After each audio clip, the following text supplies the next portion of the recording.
Welcome to the Veritas Podcast. I'm Scott Veritas here with my co-host Ben Rebellis, and I've got a big announcement to start today's show, and that is that today's show is going to be the last episode of the Veritas Podcast.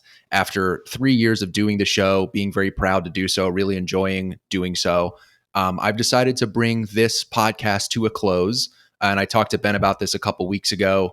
So he's aware that this is our last episode. This will be our last discussion. We are going to have a discussion. It would be kind of a dick move if we just hop on and you're like, oh yeah, it's our last one. Go ahead. Yeah. So I get fair warning to my co-host, and we're excited to just bring you one last hour of our commentary. We are going to have a discussion as we've been doing for the past year or so together. And it goes without saying, I'm going to talk about this more in a minute, but Ben's been a great co-host, and we'll be friends for a while from doing this. So that's been a real pleasure. But I do want to make clear to the audience that although I'm no longer going to do this podcast, I am going to have this be the last episode. I'm going to continue to create content, and it probably won't be completely different from what I'm doing. I don't think I'm going to be podcasting for a while.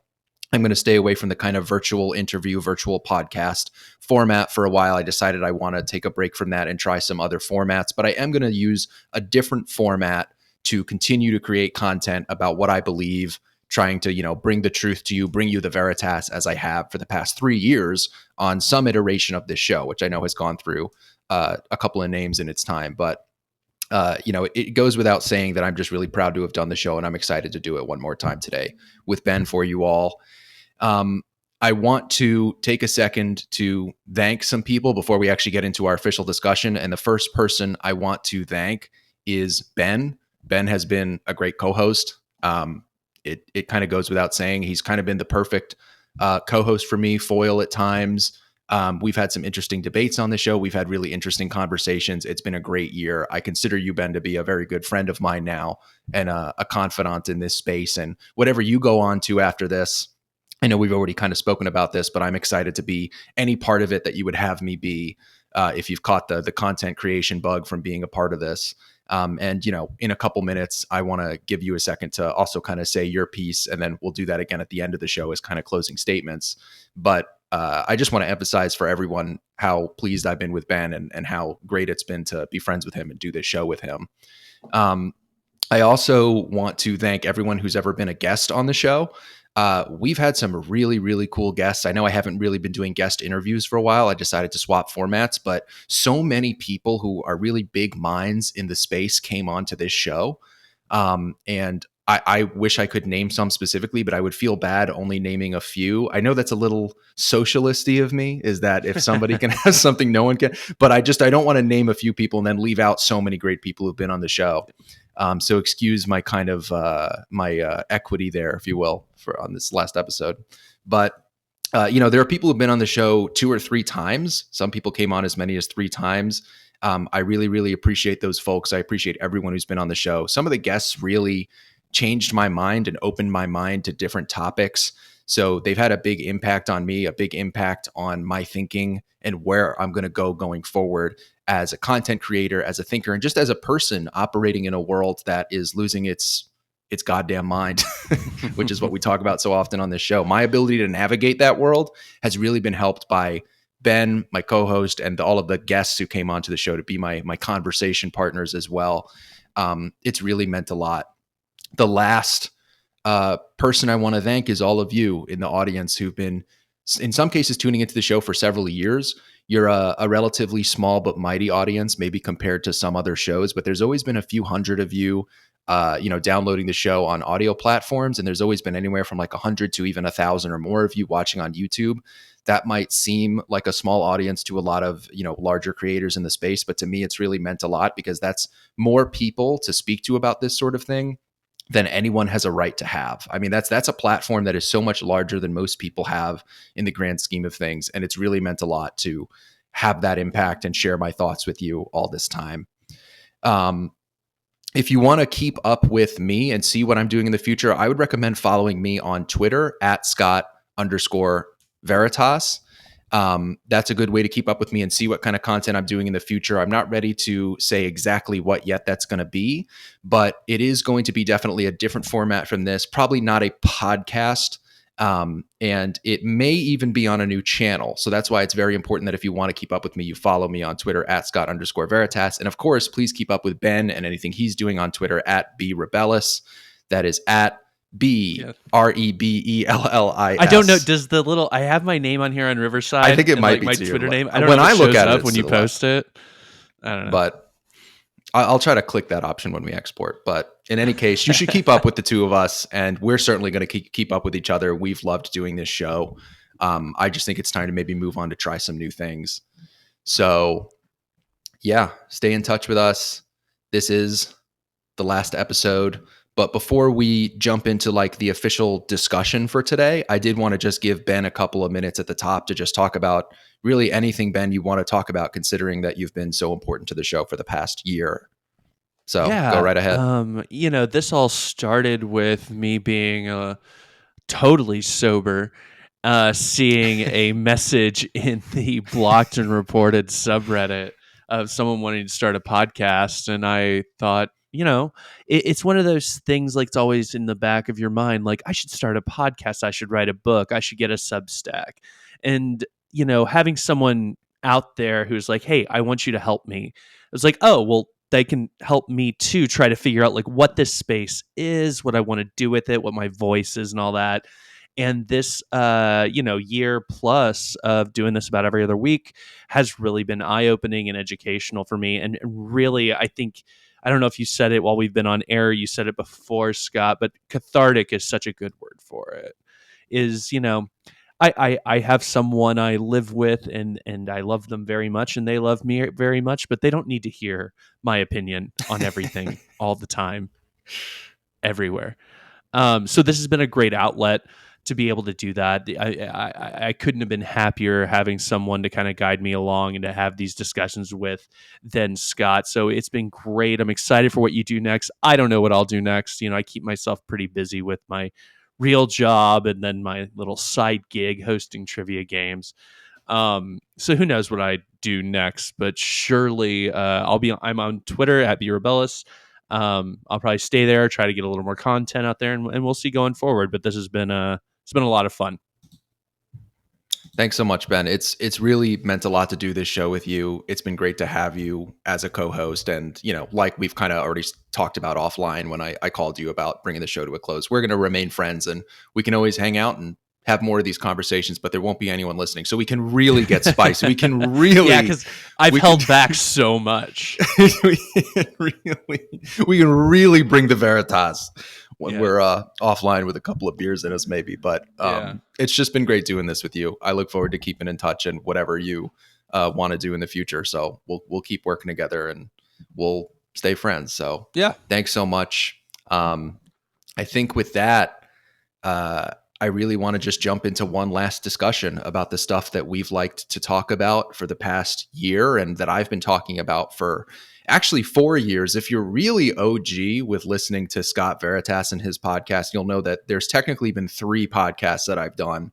There was an intellectual dark web themed podcast that came before the Veritas podcast, or before, what was Red Pill Nation, which became the Veritas podcast. So, I'm just excited to be here doing this one last time, and to be with you, especially those of you who've been here for a really long time. And again, we're going to continue to do this, but we're going to have one last rodeo, one last discussion, kind of broad discussion about the culture, the world, the fact that we live in a society, one more time.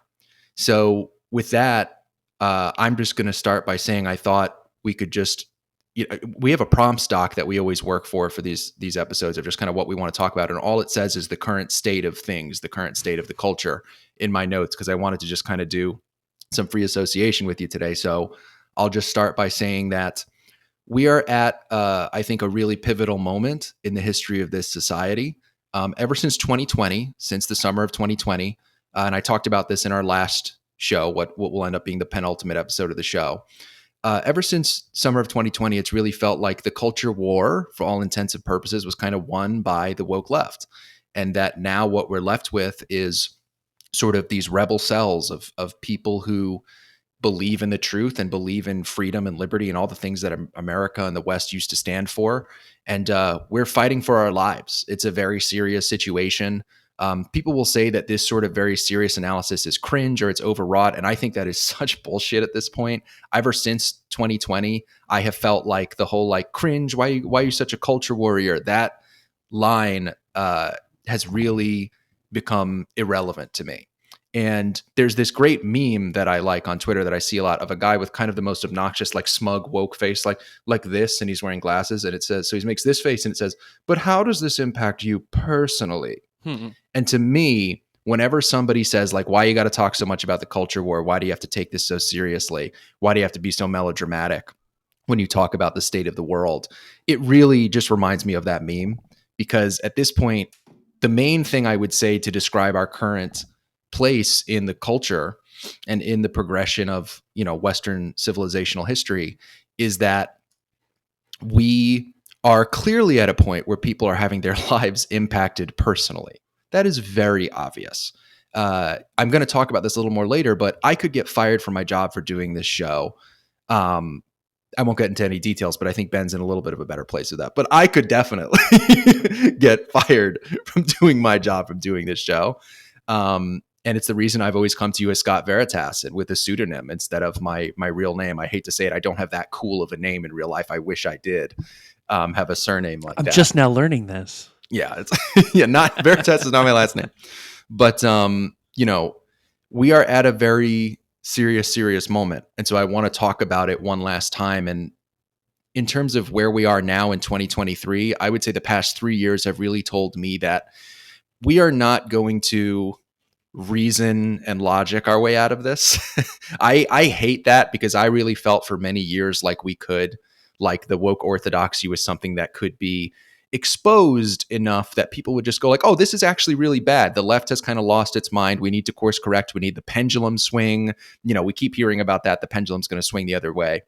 I don't think we can wait for that kind of cavalry arrival. I don't think that that's what's going to happen. I think that would have happened in 2020. I think that was the moment for society to say, okay, this has gone far enough. And that since then, I've really taken on a much more aggressive standpoint in terms of the current state of the culture war. And I've, looked into some of the neo-reactionary stuff, which I'm not completely sympathetic to, but I think there are some interesting ideas there. And one of the ideas that I'm most in favor of employing for people who want to tell the truth and blow up the Death Star and actually win this thing against the woke orthodoxy is you got to know who your friends are and who your enemies are, and you got to know what time it is. You got to really understand how serious the situation is, and that right now, I don't think it's a time to go to the people who think that we should let crime run rampant in our cities, that we should mutilate and medicalize children, that we should prosecute our political opponents with glee and without any serious thought as to the consequences. I don't think it's time to go to them and say, hey, could you sit down and talk to me for a little bit? I don't think they're interested in that conversation. They've made that very, very clear. And I've said on the show before, and I'll say again, that now is a time for, I think, aggressive action. I think legal forms of coercion is the way that I've been kind of framing it in my mind. That the left used so many forms of legal and political coercion to get to where they are now and be as ascendant as they are, to march through the institutions, to take over our society and reshape it in their image. I think that we need to take some pages out of their playbook. And I hate to say that on some level, because I don't want to do anything the way that the woke orthodoxy does. But I also hate to say they're really good at this. Yeah. I have to give them some compliments on the takeover of an institution, the propagandizing of a population, the social mobilization of young, impressionable people, the indoctrination of people through the education system. It is all maniacally genius. And it is evil in many cases because they have such evil intentions, the things they want to do in the name of gender ideology, in the name of, anti-white racist, I don't even know what to call it, the sort of neo-racism that we've seen with the Black Lives Matter movement, in the name of, angry, resentful feminism that has really emerged in the last couple of decades. They want to do these evil things. And what we need to do is use some of those tactics to do good things. I don't ever want anyone to be a sort of merciless warlord and lord over people and harm people the way that the woke left has. I don't want that result for our society. But I think using some of those tactics is important at this point. And I wouldn't have said that in 2019. I would not have said that, not in a million years. I would have said, let's take the discussion approach and talk our way out of this. We're Han Solo. We're Americans. We can talk our way out of this. We can figure it out. We have a great discourse, right? We have freedom of speech on our side. But I don't think that mentality is long for this world. And in terms of my feelings about the current state of society, I think you really have to identify the friends, identify the foes. I would say that it's important for people to be very protective of themselves personally right now. I think that if you know somebody who is very much a party to the woke orthodoxy through work, through personal life, I think you should stay the hell away from them. And I know that sounds rather harsh, but I think it is actually very dangerous to interact with people at this point. I'm not talking about people who they're, I'm with her Democrats who maybe they watch a little bit too much NPR or whatever. I have people like that in my life, and I love them because they don't know the things that I know. But I'm talking about people who really are. I would say this: always ask yourself this question when you're interacting with someone in your personal life, a friend of a friend, a family member. If they knew what I really thought and felt about the world around me, would they try to get me fired from my job?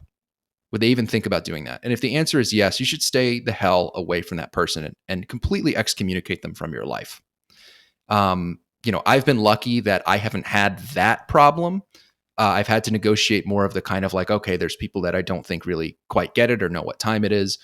But I would say that you got to know who your friends are and who your enemies are.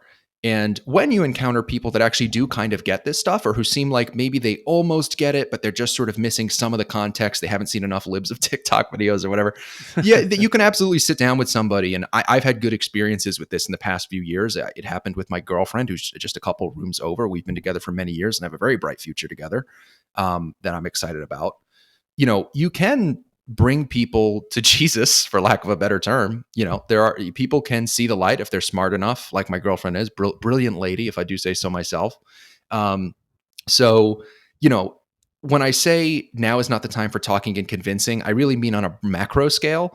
On a micro scale, there are people that I think you can try to identify as like, hey, let me show this person what's actually going on, especially if you think they're a smart, honest person. But on the macro scale, that's not how we win. We are not going to have those conversations one at a time until we build up enough grassroots. No. We are going to have to, I think, actually acquire aggressively through legal forms of coercion and political and social pressure power. We're going to have to acquire power and then wield that power. That's been my consensus on the show for pretty much as long as I've been doing it with Ben for the past year. Yeah. But I just want to make that very clear. And I want to credit folks like Oren McIntyre and others who've come on the show who've brought me around to ways of thinking I wouldn't have had that long ago. I kind of referenced this before. It pains me a little bit to not be quite as unapologetically liberal as I've been in the past. I don't know if I'm a conservative now. I don't know what I am, but I definitely believe that we will have to take some plays out of the playbook of the woke left and engage in legal forms of coercion. I want to make very clear on this show, and I've said this before and made this clear, but I don't support violence in any form unless it is in self-defense. So just to be very clear about that, when I say coercion, I don't mean threatening people at gunpoint or anything like that. But that's why I say legal forms of coercion. I'm talking about political and social pressure that should be aggressive. And it can be harmful to people who deserve it. I mean, if there's people who are letting crime run rampant in our cities, the DAs, the mayors, if there's journalists who are lying constantly about race relations and gender relations, all these people that we know are evil. And I will say, I'll go that far and say that I do think these people are evil, the people who just lie. We can harm them on a social and political level, not physically, through these legal forms of coercion. I support that. I support people really being named and shamed, frankly. And I know that sounds like cancel culture, but I think that to some extent you got to do that. Again, not rising to the level of physical violence, which I'll never support unless it's in self-defense. But when it comes to those forms of coercion that are pressuring people, making threats that have to do with where they stand in society and where they stand in a social circle, where they stand in our eyes as a population, and what they're going to be able to do in terms of being a district attorney, being a mayor, being a journalist, I think we can be way more aggressive, and that now is the time. When people say, do you know what time it is? That kind of meme, I don't know how exactly to interpret that. Maybe it's much more nefarious than I think it is. And I hope it doesn't have anything to do with physical violence. But I've always interpreted it as it's time to kind of do a little bit of what the other team has been doing and fight fire with fire. And thankfully, up until this point, that hasn't involved too much physical violence. Obviously, you have Antifa, you have the riots, and I don't support that. And I didn't support what happened on January 6, 2021 either. But I do think when I hear, do you know what time it is? Do you understand what time it is? It means like we need to be much more aggressive in identifying friends and enemies, rewarding our friends and punishing our enemies, doing a lot of the things that the left did do. Another thing is criminals, people who actually engage in violence in this country, whether it's the kind of crime we see in our cities or the politically motivated terroristic violence of Antifa and Black Lives Matter, we should be extremely punitive towards them and obviously use forceful violence in enforcing the frickin' laws in this country.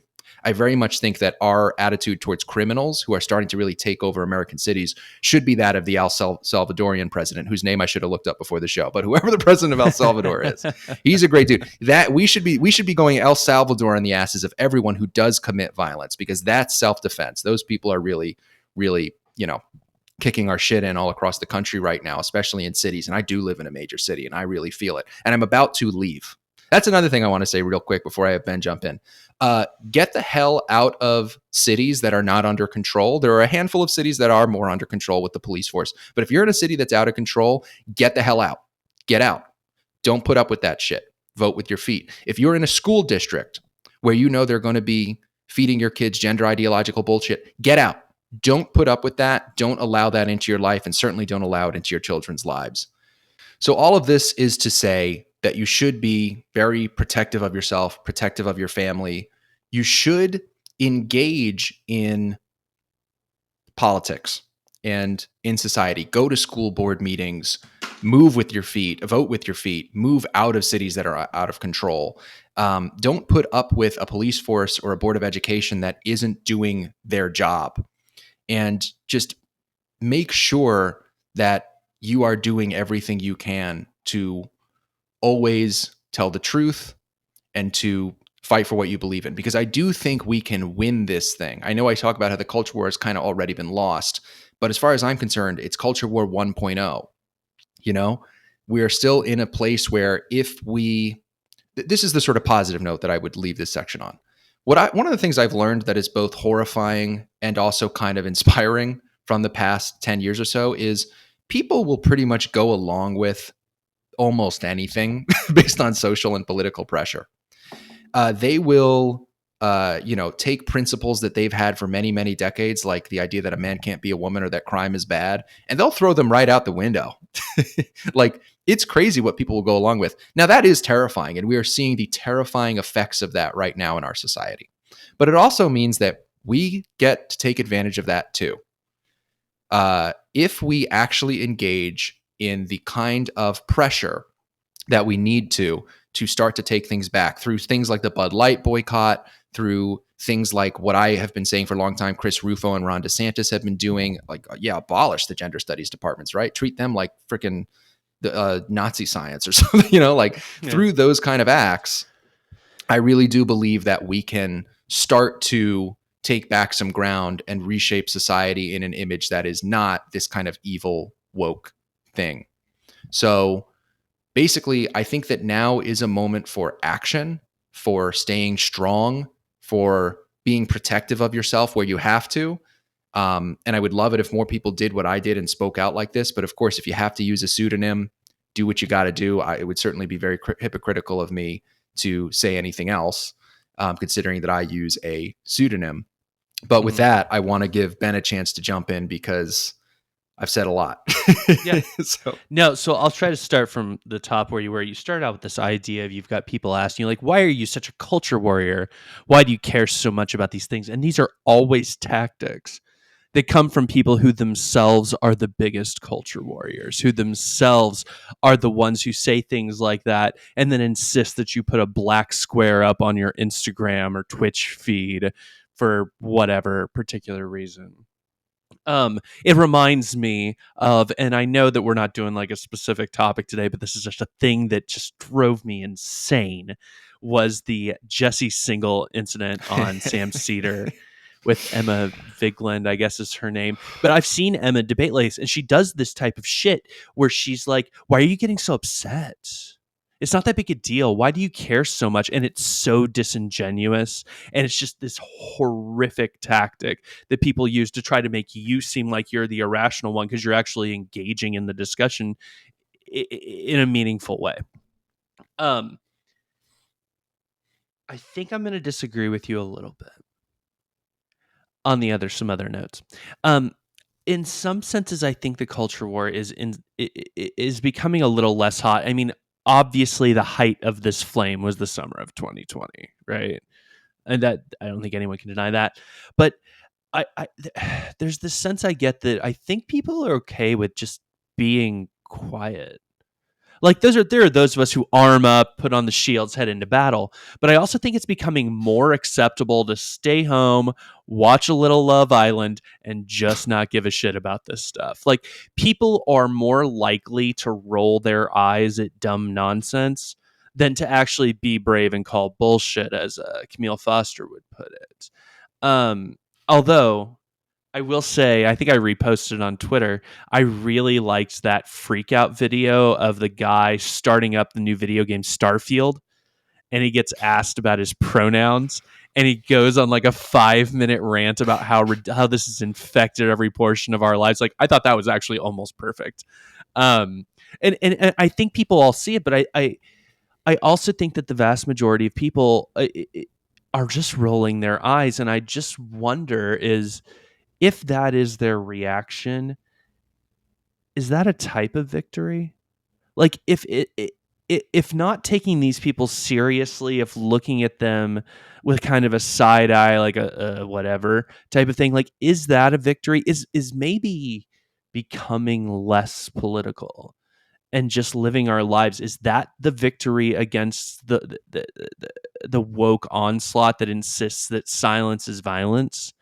Um, I mean, of course, you run into some problems because then you get like an HR decree that says put your pronouns in your email signature, which is something I would never do.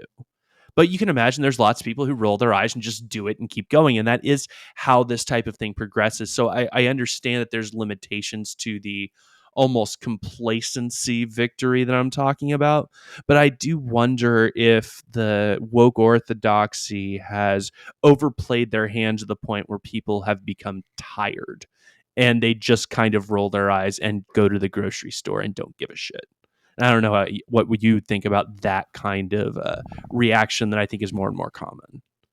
I kind of wish you were right in a lot of ways, but I do disagree. I think a lot of people have been talking lately about how like we have reached peak woke and we've gotten past peak woke. Like it peaked and now we're at a point where it's starting to calm down a little bit. And here's how I would describe this cycle of wokeness and why it makes people think this way and why I'm afraid we have not reached peak woke and that something, time is a flat circle in the worlds of Rust Cole and June of 2020 will happen again. And it's because the cycle of woke looks like this. And I think I've said this on the show before. I'm going to try and bring my hand into frame. You guys will have to excuse. It's very hard to do this with my hands. We'll see how well I do. But woke like is here. And then it has a freak out like 2020. And it goes to like here. And then things calm down a little bit after that. And it settles here. But it's higher than it was before the freak out. And so what happens with wokeness is it's in a certain place in its advancement and infecting our society. And there's a huge like explosion, like an absolute seizure, a spasm in society of wokeness, like summer of 2014, really more fall of 2014, fall of 2016 after Trump won, and most of 2017, frankly, that was a crazy year. Yeah. And then summer of 2020. And then it shoots up to a point where everyone, like some people start to say, like, what the hell is going on? And you get more sort of aggrieved liberals, IDW types like Matt Taibbi coming out and saying, hey, maybe this is a problem. Maybe it's not just unique to college campuses. And then it starts to go away for a little bit. And then like you're noticing like more comedians are saying like retard or whatever, like that stuff like that starts to come back a little bit. And you're kind of like, oh, okay. Like I guess on Red Scare, they're saying the R word, or Shane Gillis can say that in his new comedy special. Listening to something like, it's Dave Smith and that group. LOS. That podcast. Legion of Skanks. Yeah, Legion of Skanks. Yeah. They use the F word, a lot. Yeah. that we wouldn't use on this show, but I still think is kind of hilarious. Yeah. So like you start to feel like, oh, okay, and these comedians are maybe making a lot of money. A lot of people are going to Skankfest, which if you don't know, that's ran by this podcast that bills itself as the most offensive podcast on earth. I highly recommend it. I like it a lot. Very good. Dave Smith would love to have you on the show, but not for a long time. But yeah, whatever. But it's like, yeah, whatever. I would have to be doing the show again, and then he'd have to be interested in doing it. So a bit of a fat chance on that. But anyway, Dave, we'll get coffee sometime. But in any case, what happens though is you'll start to notice some of those things, and it always feels like, oh, it's not as crazy as it was before. But then wokeness kind of like it puts concrete over the foundation of its victories. Like then it says like, okay, so we're not going to be literally burning society to the ground like we were summer of 2020 for a little bit. We're going to stop doing that, especially because Joe Biden is president, so it's not as tempting to do it. But now you have equity departments and anti-racism departments and initiatives in every corporation in America and in the federal government through the Biden administration. You have pronouns are everywhere. You have people, saying that gender affirming care is like the way to go no matter what. And if you're an NPR American, whereas before you might have said that was a little extreme, now you're like, yes, gender affirming care absolutely doesn't, trans kids are real, protect trans kids, trans women are real women, all this stuff gets just sort of built in as like, I'll put it this way. There's always your Antifa blue-haired wokies, and then there's your NPR Americans, your I'm with her Clinton voters from 2016, your people who mostly are driven by like TDS. They really hate Trump, blah, blah, blah. Mm-hmm. It always ends up that what would have only been supported and thought of by people with the blue hair like 2 years ago, like 2 or 3 years later, all of a sudden that starts getting supported by the I'm with her NPR Americans. And then, 5 or 10 years after that, it starts getting supported by moderate Republicans because Mitt Romney marched with the Black Lives Matter protesters in 2020, as we'll recall. And I thought that was, I think Mitt Romney's a nice guy. I don't think he quite understood what he was doing, but I thought it was disgraceful in a way because he didn't understand that if you're a part of those protests, you're also part of those riots. You really, really are. Yeah. And I don't think he knew that. I think Aaron McIntyre's made this point a lot, that just seems like the mainstream of the Republican Party just wants the left to like them. Yeah. And that's why people like Mitt Romney to march and things like that. Yeah. And that's one thing I'll give Donald Trump. I've given him a lot of shit on this show, but man, does he not care if people on the left like him at all. Yep. And in certain areas, I think he does. I mean, he's actually relatively liberal on things like gay marriage and trans stuff. I think he fundamentally misunderstands a lot of the most important issues, but he knows his base. I'll give him that. Mm-hmm. And for one last time on the show, I will say DeSantis 2024. I know that's becoming quite a long shot, but I'm still supporting my Ron boy. I'm still a DeSantis or a Ron DeSantis. So since we're kind of going over like the current state and how this started and where it's ending, and we're on a podcast that had IDW in the title. I've always had a lot of admiration for people that were considered in the IDW: Sam Harris, Ben Shapiro, Eric Weinstein, Brett Weinstein, et cetera, et cetera. Where do you think the state of those thinkers are these days? Like, what is the IDW look like these days? Because and the reason I bring it up is because Sam Harris just released a podcast this week, a couple days ago, on kind of a bit of a post-mortem on his COVID response, and he's out there naming Brett Weinstein by name and saying how crazy he thinks Brett Weinstein has become. And yet, just 5 years ago, they were in a New York Times cover story together as being somewhat aligned, at least in some sense. So I wonder what you think the state of alternative / heterodox thought is at this point. Yeah, I mean, the IDW has been disbanded since 2020-ish and was already starting. The IDW peaked in 2018, and then it kind of continued to subsist through 2019. And then by 2020, by COVID, I think it just kind of fell apart. And I think you've seen, the IDW was a relatively small collection of at most a few dozen commentators. And if you really whittle it down, you could say it was maybe a dozen or so people. And because it's such a small group, the individuals have gone where the individuals are going to go. I think it was Eric Weinstein or somebody famously said that, working within the confines of the IDW is kind of like herding cats. And it makes sense because by their nature, these are disagreeable people. And I think what you've seen happen with them And I was such a great admirer of all of theirs and really was excited about the IDW. The original name of my first podcast was IDW themed. I look back somewhat longingly on some of the optimism I had about that movement back in, say, 2018. But what I think you've seen happen is they've all responded differently to the insanity of everything that's happened since their peak, since 2018, especially COVID and the 2020 woke meltdown of the summer after George Floyd died. So, Sam Harris has been accused of having Trump derangement syndrome because he's kind of doubled down on like, we got to do anything to get rid of Trump. Jordan Peterson had his very unfortunate personal problems and his addiction to benzos, and he's kind of been all over the place. And I think at times Jordan Peterson will always be, I think, one of the smartest people in the world. I think he's a brilliant guy, Sure. but his ability to keep track of the plot of where things are and what he should be talking about and how he should be talking about it, I think that's been hurt over the course of the last couple of years. And he obviously went through a great personal strife with his wife's illness and with his issues. Dave Rubin has had a kind of interesting journey where I feel like Dave, who was kind of my intro point for all of this, and I want to credit him with that, he went from being very much kind of like, I want to help the left, and sort of like, I want to sit down with Pete Buttigieg and have like mainstream Democrats on my show and, start to get the Democratic Party to pay attention to this stuff. I think that he kind of went from that to being like a hard Trumpy kind of like anti-vaxxy, kind of like libertarian type almost. And then he kind of seems to have settled in actually a somewhat similar place to where I am. But last I checked in with Dave Rubin, who's very important to the IDW, he was, as he always said, the connective tissue there. He's kind of settled in kind of a Ron DeSantis spokesperson kind of role. He seems to be pretty big on DeSantis. And I think he's realized that Trump isn't necessarily the best person to move this country forward and start to heal some of this stuff. And he did say, I sort of had a lot more respect for Dave Rubin over the course of the past couple of years because I saw him go on to Bill Maher's podcast, Club Random, which great couple of guys to have down. I like Club Random a lot. Yeah. So Bill Maher has this podcast, Club Random, and I always wanted him to get together with Dave because they're really like-minded guys in a lot of ways. And it's a great conversation. I highly recommend the Club Random podcast where Bill Maher brought Dave Rubin on. And Dave Rubin said on that podcast, probably one of the most critical things he's ever said of Trump, which is, I have no defense for the January 6th stuff, for the election denial.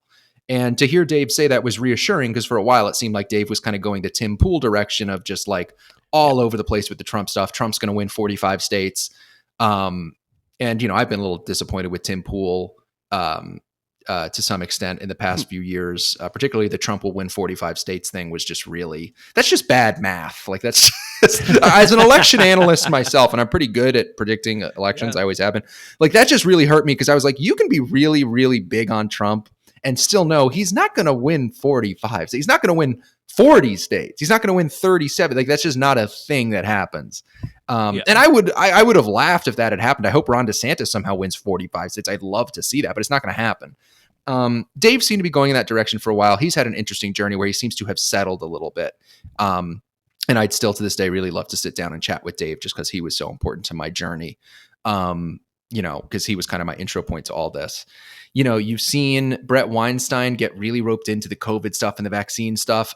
I'm not good on that topic. I actually don't say anything about what Brett Weinstein's vaccine opinions because I know so little about how vaccines work and how they're supposed to work and what's going on with that. I'm going to let that one lie. I like Brett a lot, and I think he's really, really smart. And I actually had the pleasure of speaking with him very briefly at one point a couple of years ago. So I didn't know that. That's cool. Yeah, I had a pretty cool thing where my girlfriend got me into one of his Patreon chats for just a couple minutes, and he and I got to speak for even just a couple minutes. It was just really fun, and I like Brett a lot, and I think that his story is very important. The Evergreen thing was, I think, the Evergreen thing is such a big deal. I still highly recommend the Mike Nana documentary about Evergreen. Is like that is a great window into the insanity of wokeness and how it's progressed. Particularly in the year 2017, what was happening at the time. And I recommend that to people who want to send something to someone to get them to understand how this all works. So I like Brett a lot. I'm not going to say that much about his vaccine opinions because I'm not well educated enough on the topic. There's a handful of topics. Climate change is another one where I just say, like, I don't know a whole lot about that. And so I'm pretty Swiss when it comes to it. And I should know more. I should just read a couple of books about, vaccines or climate change or whatever, but I can't know everything. I do this commentary show. But isn't that the problem now is like, okay, let's say you've decided to read 2 books about COVID. Which 2 books? And who are you going to trust to recommend those books to you? Like if you talk to Sam Harris, he's going to recommend Eric Topol and Nicholas Christakis, both of whom are very smart people. I don't think that they have any bad intentions. I think that they deal in good faith. But if you go to Brett Weinstein, he's going to tell you to talk to RFK Jr. and Alex Berenson. Again, RFK Jr. a little bit aside with this comment, both people who I think probably play in good faith. So it's so difficult on subjects like this to even know where to start. Like the whole concept of doing your own research. Well, there's none of us that have full-time jobs that need to make a living that can do the actual research other than being a virologist, going to get a degree in biology or whatever you would need to do that. So it is, those subjects are so tough because you just don't even know where to start. Yeah, issues of science. That's where I really say, like, I am not a scientist. I do not know a whole lot about virology, climate science. I would have to do a lot of research in order to speak more about those things on my show. And again, you'll see smart people on both sides of those issues. Like I'll see a smart person go on Joe Rogan who seems like they know a lot about virology and say the COVID vaccine is going to give you autism, like whatever, right. Or I'll see another smart person who has the PhD and has done all the reading and they go like the COVID vaccine is completely safe. And I go, and I've seen the same thing with climate change. I've seen people who are like, I was the original CEO of Greenpeace. I forget that guy's name, but like there's a guy who was like big in Greenpeace who's like, yeah, climate change is not nearly as bad as people say it is. I was in Greenpeace, take it from me. And then there's other people saying like, look at these numbers, look at blah, blah, blah. Clearly this is a serious issue. And I go, okay, there seems to be not really a scientific consensus, if you will. I know that's a term that's really come under heat in the last few years, scientific consensus, and perhaps with good reason because our experts are full of shit now. But, I've always taken it upon myself. I think it's great that people know about these things, but I've always said certain things I'm not going to judge too harshly. Brett Weinstein on the vaccine stuff. One of these days, I'll probably take the time to actually kind of listen to his spiel and see what I think of it after doing a little bit of reading, but I haven't yet. And so my opinion on Brett Weinstein is what it has been for 6 years, which is that I like him a lot. And I think he's really smart. And I think he said a lot of really important things and that his story is incredibly important because I said this on a recent show and I'll say it again. If Brett Weinstein, I mean, what essentially happened to Brett Weinstein at Evergreen was an attempted lynching. If he was left alone in a room with the activists who were the harbingers of what was to come with the woke apocalypse a few years later in 2020, if he was left in a room alone with them and they were told, you have complete and total legal immunity for what you do to this man, they would have killed him. They would have killed him. 100% certain that they would have killed him. And that becomes very clear when you watch the Mike Nana documentary and you hear about how serious it was and how intimidated even the police on that college campus were by these so-called activists. And so I like those guys. I like the IDW. I like what's left of them to some extent. I think it's good to have, but I've moved on from them in a big way. I've dabbled in some of the new reactionary stuff, speaking to people like Orrin McIntyre. I continue to check in with, people who are going on to Joe Rogan or whatever every once in a while. Can I ask you a question about the NRX stuff? So the NRX stuff, how much of that depends on religiosity or being religious in some sense? Because that's kind of the thing that pushes me away from it a little bit, is I think that there's a religious backing behind it that I just can't get behind. I think it's been an issue with me too. I mean, the main thing that I have found interesting about the NRX stuff is the idea that maybe liberalism doesn't actually work that well. And then it gets into an area that I'm a little more uncomfortable with, which is maybe democracy doesn't work that well. But it's an interesting idea. And I'll be honest, I'm getting pretty desperate at this point. I'll take any system over what we have. I'm like, if we have to have a fucking monarchy with a king who knows how to stop crime in cities, fuck it. Like, I'm like, let's have an American Caesar. I'm all for a lot of those American Caesar, a lot of those talking points with NRX. I'm like, whatever it frickin' takes to stop the crime and the mutilation of children, it's like, I'm getting there. And obviously there's my limit to what we would go with there. But, the NRX stuff, I'm really interested in that idea of let's not think about this from the IDW standpoint, because the IDW standpoint is, hey, let's reinstantiate liberal values and just go back to 2012. Let's just turn back the clock to 2012 and stay there. And I think that's the naivete of that has become very evident to me. And an alternative to that naivete is the very cynical view of NRX kind of power politics, Machiavellian thinking. In terms of the religiosity of it, it's been an obstacle for me too. I don't really describe myself as an atheist anymore, but I did for a very, very long time. I certainly appreciate and value Christianity and religion a lot more than I did before. And I agree with the idea Yeah. that religion is inevitable. And I believe wokeness is a religion, and it simply supplanted our old sort of Christian values, if you were, or whatever we had. But I've struggled with just, and I wish I didn't. Like I kind of wish I did believe in God, because when they start talking about like, God will save us, and do the godly thing and stand up for what's right and the truth, it speaks to me on some level, because I believe in, I think, these somewhat religious values and these patriotic values of telling the truth and liberty and individuality. But because of my atheist intellectual background, I do struggle with certain aspects of the NRX space and other sort of anti-liberal, anti-democratic thinkers. I don't know if that's a benefit to me or not. But yeah, my atheist intellectual background does inoculate me a little bit from going all the way into that space. And I'm very curious to, if I were still doing the show after this, I'd want to maybe have another chat with Oren or the distributist or somebody about how I can negotiate that, because I want to, I don't know, I appreciate religion and theism a lot more than I used to, even though I'm myself not a strong believer in those things. And I appreciate it. Here's what I would say about it. If you give me a choice between what we have now and a relatively, maybe not totally authoritarian, but a relatively theocratic Christian society, I'm taking door number 2 all day, all day. And again, maybe not if it was taken to the extreme of like a fully theocracy. Yeah, fully authoritarian, like I not that, but something that is akin to, sort of what we had, actually, I would just say, in this country, which was people saying that, like, they're against abortion or gay marriage because of their religious objections, but we're also not gonna like kill people for getting abortions or being gay, like some kind of negotiation in society.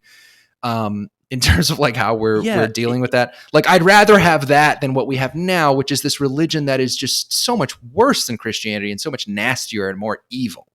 Yeah, I'm just now realizing some parallels. So I've recently been rewatching Boston Legal. I don't know if you've ever seen Boston Legal with James Spader, early 2000s ish, and they kind of dealt with these social issues, and always in the background is this, so it was kind of made during the George H.W. or George W. Bush era, is this religiosity. It's like, we're going to talk about something controversial because it's not necessarily like pro-Christian, or it might cut against some Christian dogma. Like, and I remember that from my childhood, is like, that was always in the background. It was always in the background, to be careful, because everyone, while they may not necessarily be Bible thumping Baptists, that they had a religious side to them. And that's 2000. That's 20 years ago. And now we've got this similar thing in the background, is we're always careful not to say something that could be construed as racism. Like, it is weird that in the course of about 20-25 years, we've gone to where the background orthodoxy has literally 180'd and been completely the opposite. I don't know. I rewatching this show recently is just like, man, that was a very different time. And it was just 20 years ago, when people had smartphones, when social media existed. Like, I don't know. It's a very strange difference. Well, and I think it speaks to the fact, though, that during that time where that show was airing, which was probably around like 2006, 7-ish, something like that, as I recall, Christianity was much more tolerant of what it was referred to, centuries ago as blasphemy, which is criticism of the dominant religion. It was much more tolerant of that than wokeness is now. If you had a Marvel show where there was a character who said like the vaccines don't work, like a sympathetic character who was like, police should crack down on crime, like if you couldn't you can't even imagine it, because Marvel and Disney and all of the sort of popular myths that we use to entertain ourselves are so just like wokeness. We're woke. We're disgustingly, overwhelmingly woke, and that speaks to this sort of NRX saying that I'm a fan of. I think it comes from the kind of neo-reactionary space, which is, I believe it's an Orrin McIntyreism, which is the side that wants to win. The saying is, the side that wants to win will always beat the side that wants to be left alone. And this is, I think, one of the most important sayings to come out of the last 10 years, because Christianity got to a point where it was just kind of like, leave me alone, please. Just leave me alone. Yeah. Like, just leave me alone. I'm going to go to church. I guess you can do gay stuff and you can abortion and blah, blah, blah. Like, it kind of reached this detente in the aughts, I would say, where like in the 80s and 90s, Christianity had really like bogarted its cultural dominance. And then in the aughts, it kind of loosened up a little bit. And by the 2010s, it had just lost control of everything.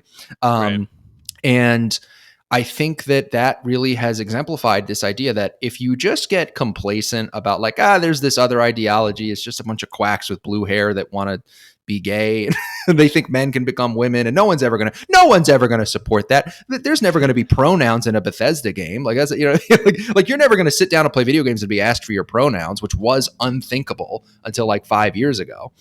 And now it's at the point where like, yeah, we're in church all the time. We're always bowing down to this religion. You can't play video games. You can't watch TV. You can't do it. You can't read a book. Roald Dahl's old books have been edited so that if it makes references to like a fat person in the book, like, the fat aunt from James and the Giant Peach or something, they have to change it to like person of size, or just remove it completely. Ridiculous.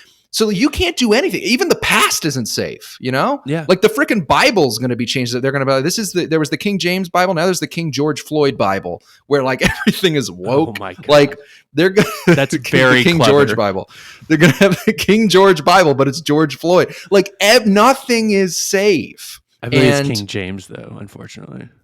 Well, the original Bible is the original. But I know there's also King George. Okay, yeah, okay. There's still a famous British monarch. I'm with you. I believe, George. But in any case, they just it's everywhere. And I think that when you take your eye off the ball and you say, "Oh, can we please let's all just get along. Like let's not have an in-group and an out-group friends and foes in society." I think what you get is a really brief period that is nice, and I'm very nostalgic for it because my childhood was essentially the early aughts. I was born in the mid 90s. And so the aughts for me, 2000 to 2010 are a very nostalgic time where like, we didn't really deal with a lot of this stuff. There wasn't a lot of culture war stuff. Barack Obama getting elected was a very nice moment for, I think, most people. It was kind of like, oh, a black guy get elected president. He's cool. He's really like fun to listen to. He's a good speaker. That's nice. Like it was just kind of a nice 10 years for especially someone who was very young at the time, like me, who was a literal child. And so I'm nostalgic for it, but I didn't know that it was laying the foundation for Christianity and sort of the old guard of like sort of conservative and neoliberal, power in society, laying down its arms so that wokeness could take its place. And so that's kind of how I feel about that. I forget how we exactly got on that, but I do want to take some time before we get towards the end of the show and kind of our final closings for now for the Veritas podcast to just do a little bit of future authoring. And if you don't know what that is, it's Jordan Peterson, who I'm still a great admirer of, and I've read 12 Rules for Life. I have a poster for 12 Rules for Life in my living room. Jordan Peterson, who I'm a big fan of, has this future authoring program that he encourages patients in his therapy practice and students to use, where he basically says, look down the road in your life 5 or 10 years or so, and imagine if you do all the things that you need to do, if you do all the things that you know are meaningful and not expedient, which is one of his rules, to do what's meaningful, not which is what is expedient, where do you think you'll be? And I also want you to imagine that if you do only what is expedient and never do the meaningful thing, if you always are lazy and give in to your vices and you don't focus on achieving your goals, where will you be then? So essentially he says, imagine in 10 years, absolute catastrophic failure and transcendent success.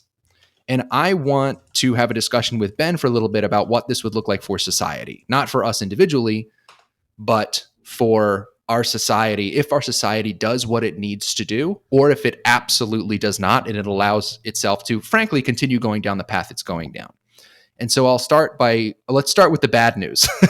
I want to start with the bad one because that's probably a better way to do things. So we'll start with failure.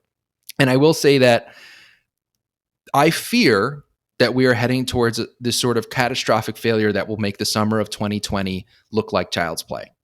And it has to do with what is happening to children in the name of gender ideology. There is ritual child molestation in these trans strip clubs. That's going to continue to get out of control. We're still going to have drag queens flashing kids during story hour, which has happened. All that stuff that is very disturbing, is probably the most disturbing thing to come out of wokeness, will continue unabated. Children will continue to be mutilated and medicalized, and the percentage of children will go up who are doing that. Because right now it's a relatively small number of children, most of whom are like autistic or have some other kind of comorbidity, who are falling into the actual like having breasts removed. But that is creeping up steadily and will continue to do so if we do not stop and do what we need to do as a society and figure out what time it is and take care of this woke orthodoxy problem. We're going to see feminism continue to drive men and women apart to the point where we won't be able to have family structures in this frickin' society anymore because men and women will continue to hate each other. You'll either have to be like a manosphere Andrew Tate anti-feminist or like a frickin' Jessica Valenti, Anita Sarkeesian feminist. And that's not going to, men and women who are in those camps aren't going to make babies. Not going to happen. So that's going to continue to get ugly. The racial stuff is going to get really, that might disturb me more than almost anything else. I am really not keen on the idea of like of racial conflict. It is particularly disturbing and upsetting as someone who grew up in a society with actually relatively good race relations until maybe like 2012. The mid 90s, I mean, from OJ to like Trayvon, you have a sort of detente where eventually the magnum opus of that is Barack Obama's election as president. So the racial stuff, if we fail this time where we need to fight back against Black Lives Matter and sort of, for lack of a better term, just sort of like black supremacism, in many cases, the sort of anti-white rhetoric that is being normalized, we will end up in a place where sort of racial discrimination and denigration and humiliation is just a fact of daily life, and where we will all be that woman who was caught on camera trying to keep her bike from being stolen. I don't know if anyone saw this video a couple months ago. There was a white woman and a group of black men were trying to steal her divvy bike, and they released the video of her clearly trying to keep these men from stealing her bike, and the media portrayed it at first as if she was stealing the bike from them and trying to, weaponize her white woman tears. Everyone will know the fury and the helplessness of being that woman, of being accused of the exact opposite of what you were doing on the basis of your race, of being told that attempting to defend yourself from robbery, from aggression, from somebody who happens to have a different skin color from you is wrong, and that you are going to be misrepresented and defamed for that. We're all going to be that woman if we go down that road. If we do not do what we need to do to stop the woke orthodoxy, we will go to a place where eventually these ideas of black supremacism and anti-white rhetoric and reparations, they will be instantiated through the government. I truly believe that in 20 years or so, a President Kamala Harris or Pete Buttigieg would absolutely support raising taxes by race, saying that white people should pay more taxes than black people as a form of reparations. I absolutely think that the First Amendment could be repealed in the name of speech codes. These are all things that can happen if we fail. They don't have to happen. I still believe that we can stop them from happening. But in terms of future authoring and, keeping this stuff from happening, I just want people to understand the seriousness of the situation. I truly believe that the unthinkable now can happen in 10, 15, 20 years, just like the unthinkable in 2000 or 2010 or 2015 is happening now. Yeah. So your sad picture of the future, I don't know how much this is the really bad one. We'll do the good one. Disagree with that. Yeah. I'm not as worried about the First Amendment. I think I've said on the show before that I think it really is one of these things that stands up in the court, has been pretty strong, regardless, liberal conservative wings, they've been pretty strong in upholding free speech. I think that's going to be fine. My interest and my concern is always with the individual. I'm very classical liberal, libertarian, whatever term you want to use. My unit is the individual.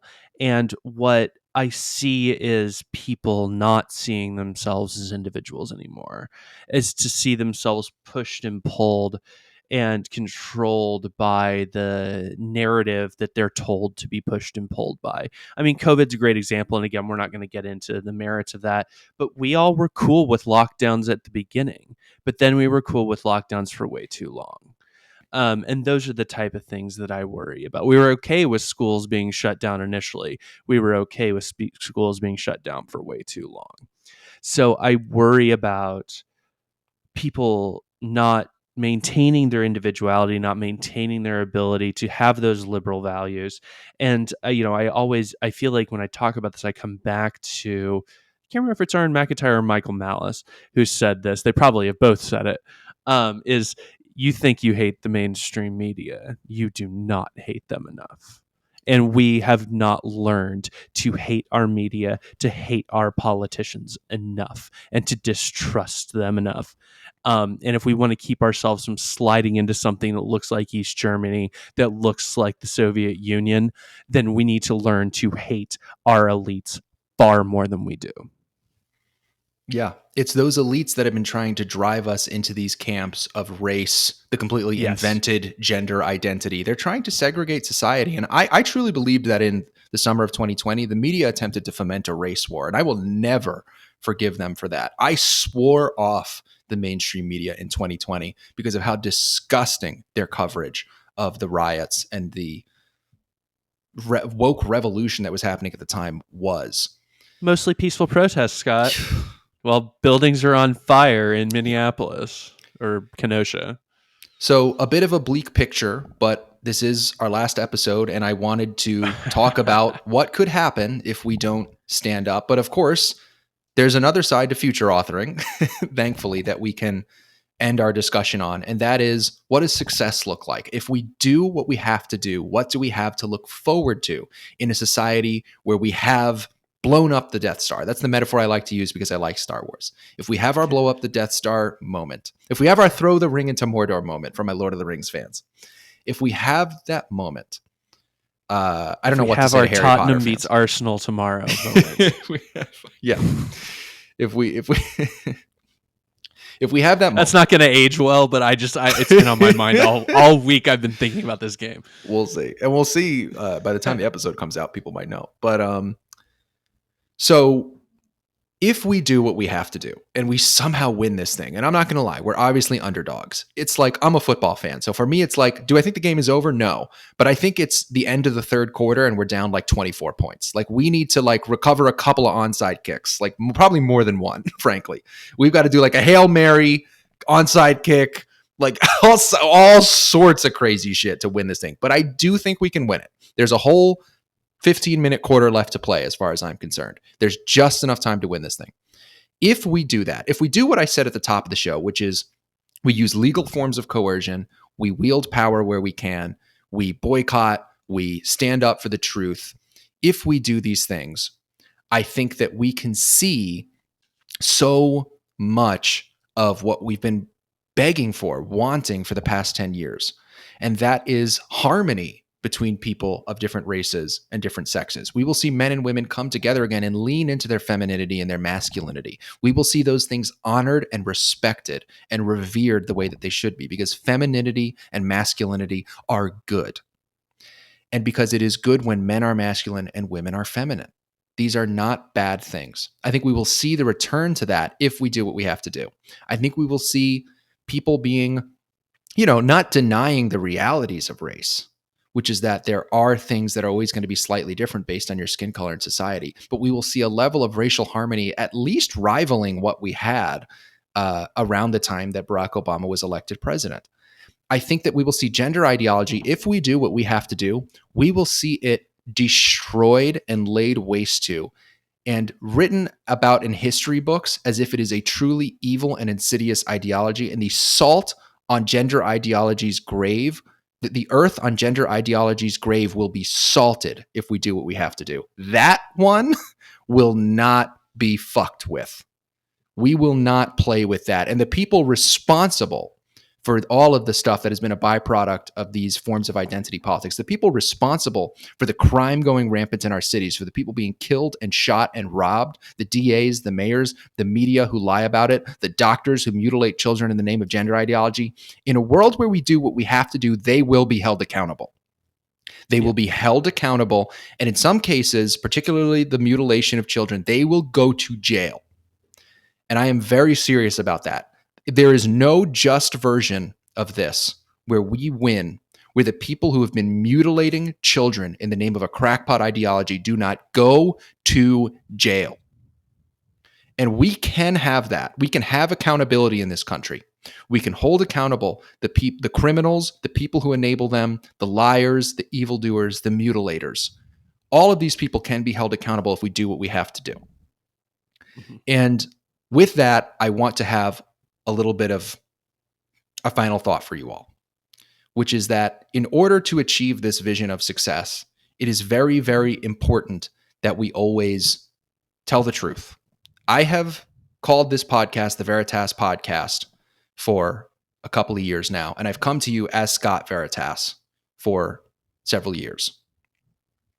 And I've done that because one of my most cherished values, ever since I was like a kid, has been just telling the truth. It's just important to me. I don't like lying. This is another Jordan Petersonism. It feels bad to lie. If you have a soul, it feels bad to lie. It hurts. And doing this show has been an opportunity for me to tell the truth. And that's because I want the vision of success that I described to you. I want people to be held accountable. I want everyone to get along and to have an orderly and prosperous and peaceful society. I have come onto this show at great risk to myself personally and professionally for several years now to tell you the truth and to bring you the truth, because that is the only way we win this thing. Is if we say men are not women, men cannot become women, crime is bad, criminals are bad, we have to hold them accountable. If we and that slavery is not the original sin of every living white person. If we hold on to these truths, we can win this thing, and it is the only way that we win this thing. And it's very important to me to enforce with you all and to tell you all on this last episode that you may have to make a sacrifice. You may have to take a risk in telling the truth. You may lose friends. You may lose your job. And I have shown my face. I know I used a pseudonym, but I showed my face on this channel every day or every episode for years at great risk to myself personally and professionally. And I could have lost my job, and I'm lucky that I didn't. And I've lost, though, a lot. It has been costly for me to hold these beliefs and to speak them publicly and emphatically in the face of people who do not hold them and who stand against them. I have lost many friends in the process, and I've made new friends, including my wonderful co-host, Ben, who's going to jump in for a second here one last time. Yeah. But I really want to enforce with you all how important it is to be brave and to not be a coward, because the NPR Americans who enable this stuff, all of that we talk about, they're cowards. I'm sorry, but they just are. The people who will go along with, yeah, I'll put the pronouns in my bio. Yeah, a man can be a woman. Oh, the crime, that's not a big deal. Those people are just really poor. We just need to give them more money. All of that bullshit that everyone knows is false. The idea that by under-policing and defunding police, you can somehow reduce crime. All of these things. The idea that there can be a such thing as a trans child. It is cowardly to pretend to believe them. And it is crazy to genuinely believe them. We are dealing with crazies and cowards.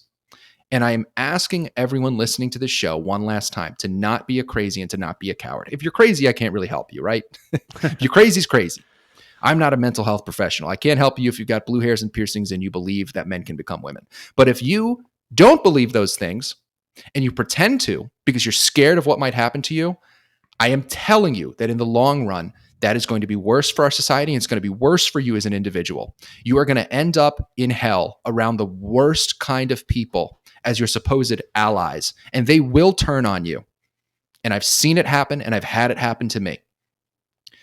And you will be forced to do increasingly more atrocious things and support increasingly more atrocious things over time. It will not stop. This train does not stop. It goes right off the cliff. We know that by now. And so I am imploring everyone listening to tell the truth, stand up for the truth, the Veritas. That's the point of this show. If you don't know, Veritas is Latin for truth. A couple of people went, oh. So there's a light bulb went off. For yeah, the people who've been watching the show for 3 years were like, oh, that's why. I get it now. But in all seriousness, I'll pretend I'm not one of those people. It really is crucial that you not only tell the truth, but that you be brave in doing so, because you're not going to be able to do it without consequences. I'm sorry, but you can't say that a man cannot become a woman anymore without some consequences. It's unfortunate, but it's where we are. You can't tell the truth without consequences. We just live in a society that is being undermined by evil and by lies. And in that society where authoritarianism built on lies and evil and craziness, in that society, it's hard to tell the truth. I'm not going to make it sound like it's easy. It's been hard for me, but it is important for me to do it. And it's important for you to do it. And it's important for all of us to do it. Because if we don't, the vision of failure that Ben and I shared with you, that is very scary, is what will happen.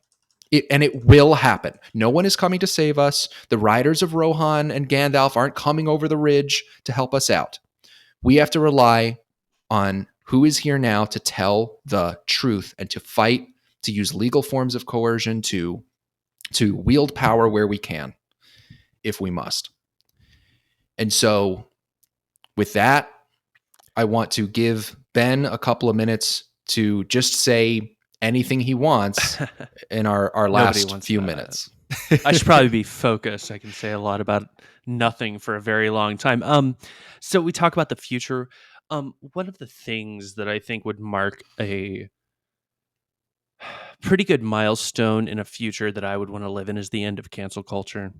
Is the end of this idea that you can say something untoward to say something that people don't like. And this is left and right. And your punishment for that is losing your job, and I think people underestimate how big a deal like losing your career is. It is a big deal. There should not exist in this world a situation when both you and I, for saying things that I think the majority of people would it maybe not agree with, but wouldn't think are heretical. Like, right? Like, we don't say anything that like 80% of people in this country wouldn't. They may say they disagree, but they wouldn't think they needed our necks for it. No. But both of us, even I, as someone who probably wouldn't have any problems with the things I've said here when it comes to my actual employer, even I have used a pseudonym in this show because we're just in that culture. And that ending, for us to be able to use our real names and not feel anything bad about it, that is the world I want to live in. And the end of cancel culture is a big milestone. But going forward, I want adults to do whatever the fuck they want to do without hurting other people. That's it. That's all I want. I mean, that's the perfect world I want to live in, is the no harm principle, and everybody does what they want. And you know what? And we allow people that have children to make decisions for their children that are best for them. But we do need reasonable interventions when people are doing insane shit. And I don't know how to make that balance. The parental rights versus, because you can imagine these certain parents who want to do awful things to their children and someone should intervene. I don't know how to strike that balance. But I do think that the number one value, the number one unit, again, is choice. It's individuals. And that's always the future that I want to live in. I want to live in the future, as you say, Scott, where gender ideology is the equivalent of how we think of lobotomies and phrenology and using leeches. That's the future that I want to live in. But in the present, I want to say congratulations to you. You have done a lot of really good work over the last 3 years. Actually, a couple months ago, I actually went back and listened to your interview with Katie Herzog, because I'm a big fan of Katie, and went back and listened to that. I'm like, man, this is such a great interview to listen to. I listened to it, very shortly after you sent me that, or we had our first interchange. I listened to it again recently, but it does remind me that it's not just the year that you and I have been doing this together, but it's also a lot of work before that. So congratulations for really doing something awesome and for hopefully changing a lot of minds. We got a few hundred people listening to us. That's not nothing. Having the base that we have, I'm not, can't fill up my gas tank on the YouTube money we're making, but it's not nothing.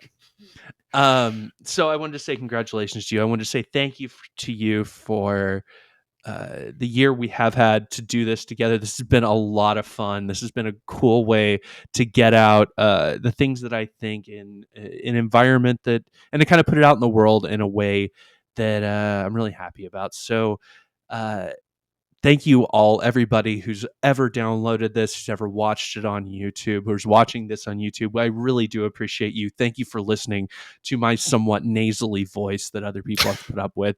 I really do appreciate it. And hopefully I'll see you in the future. But you really are the best. And thank you and congratulations, Scott. Thank you so much, Ben. It really means a lot to have worked with you for the last year of the show. And yes, just to have done this show for the past few years. Again, to all the guests who've ever been on the show, especially my 2-timers or even 3-timers, thank you so much. Ben, you've been an amazing co-host, and we're just going to keep in touch and continue to be friends. We'll still be hanging out, playing video games, talking, chatting, and maybe even collaborating, depending on what the two of us want to do in the future. We'll see where those chips fall. Again, I'll encourage everyone you can follow Ben on Twitter at @BRebellis, at BREBELLIS, and me on Twitter at Scott_Veritas. And in terms of final thoughts from me before we do our last sign off on this show, and again, I will continue to create content. So keep up with me on Twitter to see what I'll be up to. This is not the end of me being a part of this battle. It's just the end of the Veritas podcast for the time being. But in closing, just thank you again to everyone for giving me this platform. It has meant an awful lot. I want to echo what Ben said about like having a few hundred of you listening every week on audio and video has meant a lot to me. That's actually a great network effect to have, because I know that each one of you is a ripple in the ocean and has hundreds of other people that you can impact. And I'm incredibly proud of this show. I think it's the last thing I want to say is I'm just really proud of this. Did it blow up to quite the size I would have loved it to have? Not quite. But it got to a point with just a few hundred who were listening every week that I'm incredibly proud of, because I always came here to tell you the truth and to not just do a marketing pitch to get you to subscribe. This was not a channel that I came into with the idea of unlimited growth. It was not about that. It was about growth and having as much of an impact as I have. But more than anything, it was just about telling the truth and standing up for what I believe in. And you've all helped me do that. Ben has helped me do that. The guests have helped me do that. And I'm incredibly grateful. And I am really, really proud of it. I'm just proud. I feel good about this. And I think this is a good way to leave it for now for the Veritas podcast. So once again, thank you all for being with us one last time on the Veritas podcast. Cheers, my friend. Thanks. I have some water here. Cheers. It's a good way to end it. Thank you all again. I'll be seeing you, maybe not on the Veritas podcast, but I will be seeing you again on the interwebs. So long.